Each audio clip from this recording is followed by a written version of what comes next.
Bem, boa noite. Obrigado pelo convite à Pan American School e também ao meu irmão, Dr. Marco Aurélio Telequim. Obrigado pelo convite. Vamos abordar alguns aspectos evolutivos da comunicação humana. E vamos começar descendo a árvore até chegar aos dias de hoje, como estamos nos comunicando. Pois bem, na árvore, a gente ficou como primatas a maior parte do tempo, no sentido da existência de todos os símios, por alterações climáticas e, por consequência, alimentares, um macaquinho precisou descer da árvore, porque embaixo começou a ter mais comida. E, com isso, a evolução teve que apurar as orelhas e os passos, porque ou nos diferenciaríamos para animais velozes e lutadores, né, com predadores com garras mais afiadas, e não essas unhas frágeis, e dentes mais pontiagudos, para poder fazer frente aos que já habitavam o solo há mais tempo. Então, ou a diferenciação se daria por esse lado, ou desenvolvendo um pouco mais telencéfalo e algumas habilidades, dentre essas habilidades a comunicação. E foi o que aconteceu. Então, com a bipestação, ou seja, com o andar nas duas patinhas apenas, liberou os membros superiores, e essa habilidade ajudou a que o cérebro desenvolvesse situações mais delicadas, e o adelgaçamento progressivo da laringe também proporcionou que as fonações fossem ficando mais elaboradas. Lá em cima da árvore, só grunhidos e aspectos faciais, né, gestuais, ameaça, defesa.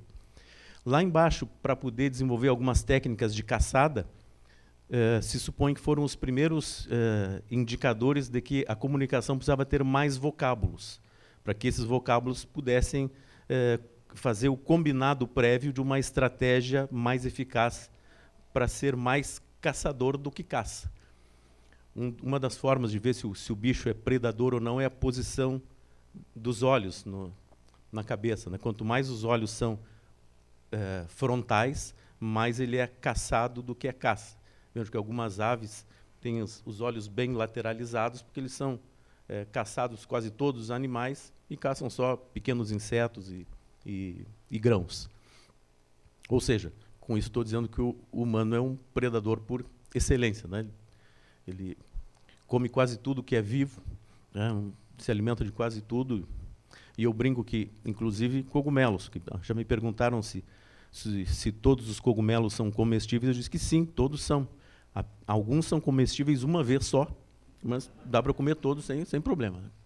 Bom, no descer da árvore, um dos efeitos colaterais disso é que alguns tempos evolutivos eles têm que sofrer uma adaptação que nem sempre a adaptação que o corpo precisaria é proporcional ao que o clima e a necessidade de sobrevivência vai fornecendo. Por exemplo, o nosso tempo de gestação é um tempo prematuro. O bebê nasce com 9 meses, mas ele fica mais 10 no marsúpio, que também atende pelo nome de colo materno. Por que prematuro? Porque a maioria dos outros bichos nasce com alguma condição de sobrevivência. Pode não ser muita, mas tem alguma condição de sobrevivência. O bichinho humano nasce com 0% de chance de sobrevivência se não tiver a mãe ali todo o tempo. E uma das possibilidades de que esse nascimento se dê de um jeito prematuro também é a bipestação. Enquanto de 4, a barriga pesava para baixo. Ao bipestar, a barriga começa... o útero, com o feto dentro, começa a crescer de uma maneira tal que acaba nascendo antes do tempo. Então, essa complementação é no colo. Então, como é que se processa a comunicação a partir desse ponto? Quando nasce o bebezinho, e aí nós temos até perto dos 2 anos o processo primário de pensamento, que é regido com poucas funções de fonação e de entendimento e mais o imaginário. Então, ao nascer, ele perde a passárgada, que é tudo que eu quero, a hora que eu quero, do jeito que eu quero, isso acontece no útero, mas ele ganha uma escrava adivinhadora de pensamento. E essa é a primeira forma que a gente tem de entender a comunicação com o resto do mundo, através de uma mãe que é tão maravilhosa que adivinha se o bebê está xixi, se está com fome, e vai lá e atende. Não precisa fazer mais nada, né, que às vezes ela chega antes até do choro. E por um bom tempo a regra da comunicação é esta. Eu penso, ela adivinha e me atende. Ainda está bem. Lá pelas tantas, o bebezinho já se comunica de alguma maneira. Pode ser uma maneira incipiente, mas já é alguma comunicação. Se ele vê o copo d'água e... Bom, se disser assim, já ganha água. Mas se só apontar o dedo é pouco.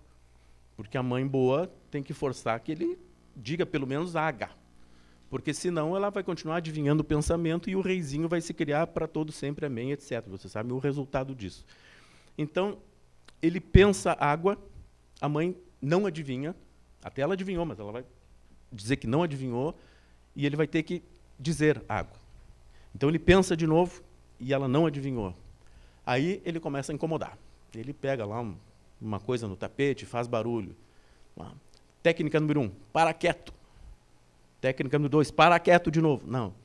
Só quando ela tentar entender, porque atender e entender têm a mesma raiz semântica, como saber e sabor também tem, vem de sapore, né? O sabor de aprender. Então, quando ela se der conta que ela vai ter que traduzir o que ele está querendo dizer, ela vai entender que ele queria água. Aí ela vai ter que mexer na regra pré-existente. Então, a regra era, eu penso, tu adivinha. Agora ela diz assim, terminou isso, agora tu pede e eu alcanço. Que história é essa? A regra não era essa, não, senhora. A regra era eu penso, tu adivinha. Mas como ele é o menorzinho, ele vai ter que submeter a tal da regra nova. Mas ele inaugura, talvez, nesse dia, um caderninho de rancores e talvez diga assim, vai ver que eu sou adotado mesmo, porque só me passam a perna aqui, porque vai acontecer de novo isso. Então, a regra agora é eu peço e tu vai lá e me busca. Mas ele já está caminhando bonitinho, etc., já dá conta de ir sozinho pegar lá o seu iogurte ou coisa parecida.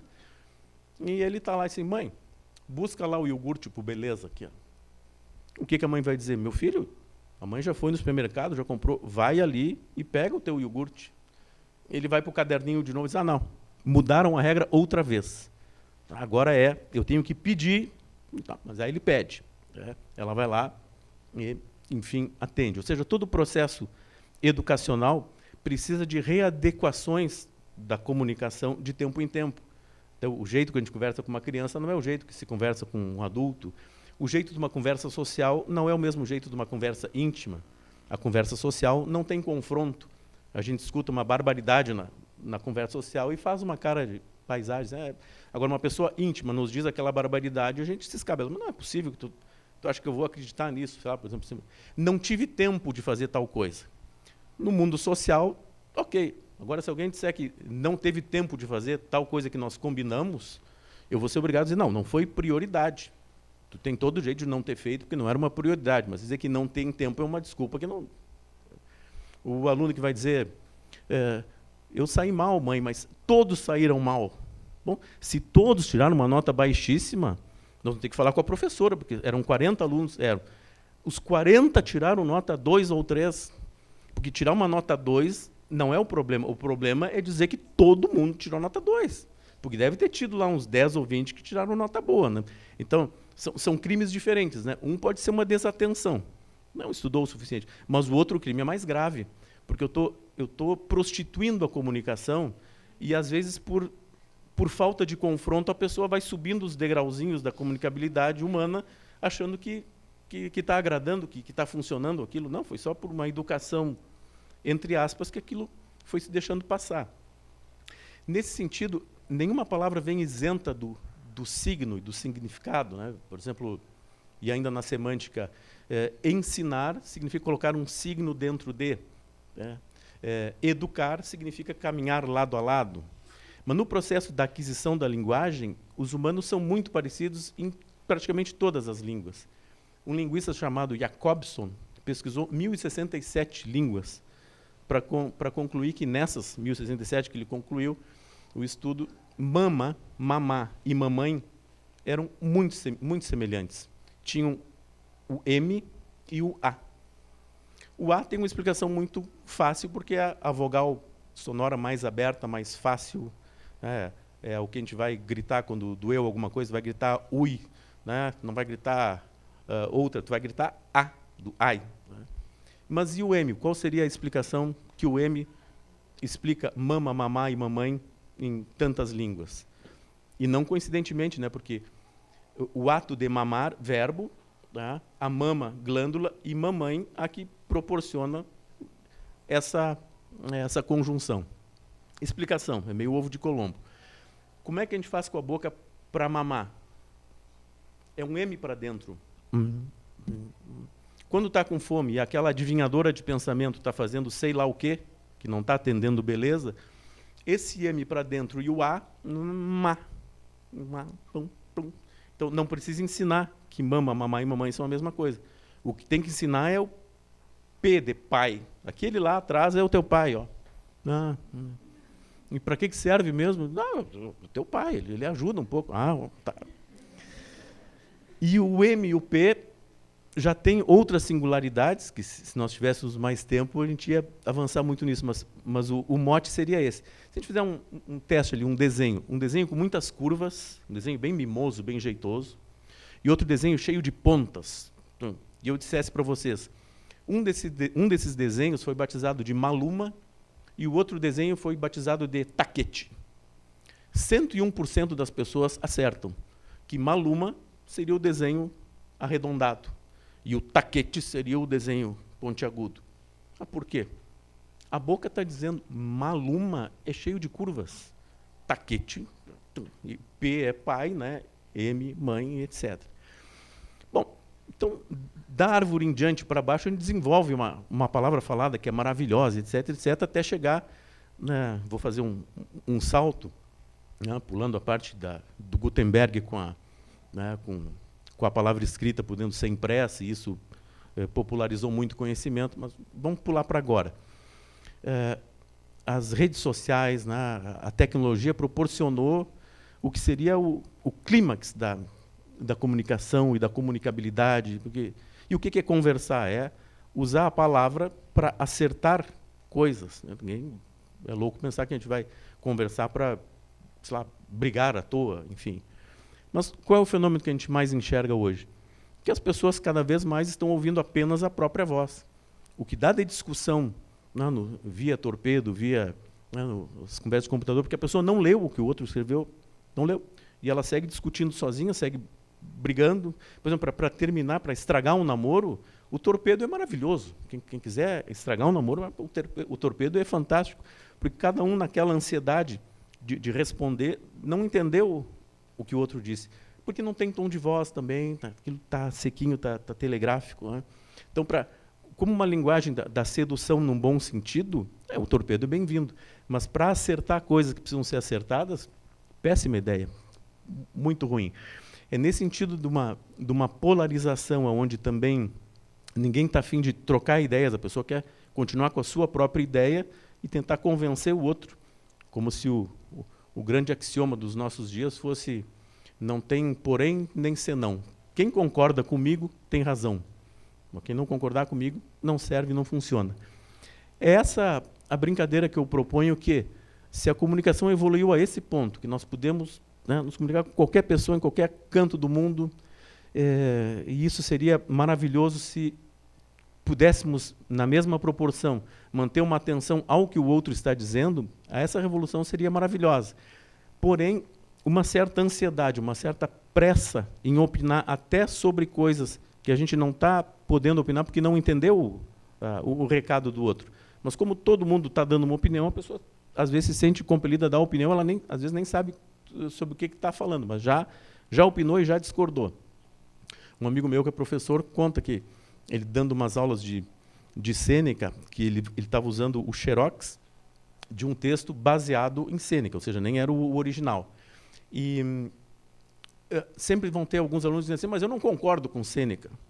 Puxa, mas até poder não concordar com o tal do Sêneca, teria que ter conhecido, meio que para valer, a obra dele, para poder realmente dar a tal da opinião.